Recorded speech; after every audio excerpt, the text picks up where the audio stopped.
book is called Alexander and the Terrible, Horrible, No Good, Very Bad Day by Judith Viorst. As I read this, I want you to think about if you've ever had a terrible day and what you did. I went to sleep with gum in my mouth, and now there's gum in my hair. And when I got out of bed this morning, I tripped on my skateboard, and by mistake, I dropped my sweater in the sink while water was running. And I could tell it was going to be a very terrible, horrible, no good, very bad day. At breakfast, Anthony found a Corvette Stingray car kit in his breakfast cereal box, and Nick found a junior undercover agent code ring in his breakfast cereal box. But in my breakfast cereal box, all I found was breakfast cereal. I think I'll move to Australia. In the carpool, Mrs. Gibson let Becky have a seat by the window. Audrey and Ellison got seats by the window too. I said I was being scrunched. I said I was being smushed.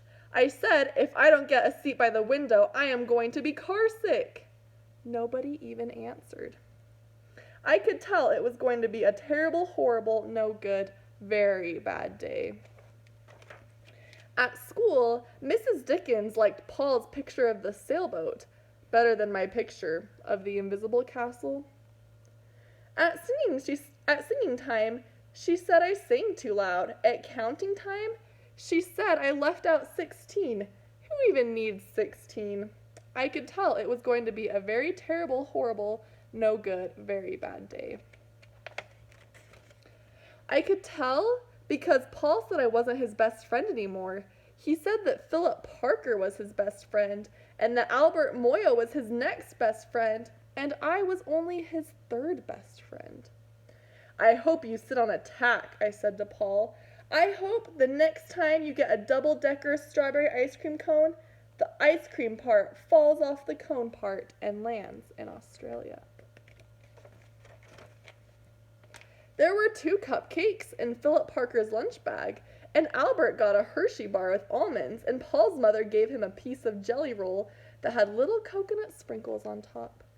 Guess whose mother forgot to put in dessert?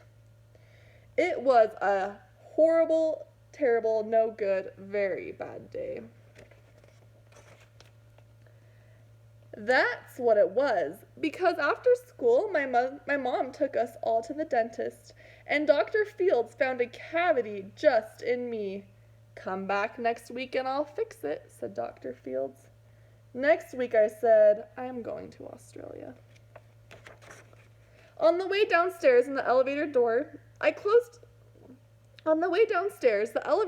closed on my foot, and while we were waiting for my mom to go get the car, Anthony made me fall where it was muddy, and when I started crying because of the mud, Nick said I was a crybaby.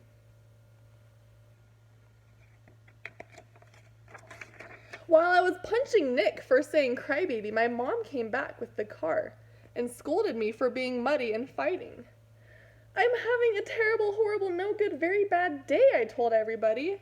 Nobody even answered. So then we went to the shoe store to buy some sneakers. Anthony chose white ones with blue stripes. Nick chose red ones with white stripes. I chose blue ones with red stripes. But the shoe man said, we're all sold out. They made me buy plain old white ones, but they can't make me wear them. When we picked up my dad at his office, he said I couldn't play with his copying machine, but I forgot. He also said to watch out for the books on his desk. And I was careful as I could be, except for my elbow. He also said don't fool around with his phone, but I think I called Australia. My dad said, please don't pick him up anymore. It was a terrible, horrible, no good, very bad day.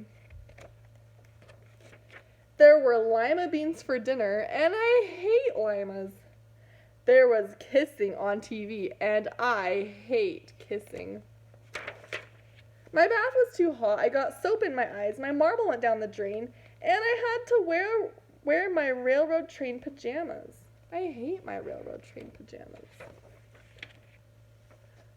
When I went to bed, Nick took back the pillow he said I could keep, and the Mickey Mouse nightlight burned out, and I bit my tongue. The cat wants to sleep with Anthony, not with me. It has been a terrible, horrible, no good, very bad day. My mom said, some days are like that. Even in Australia.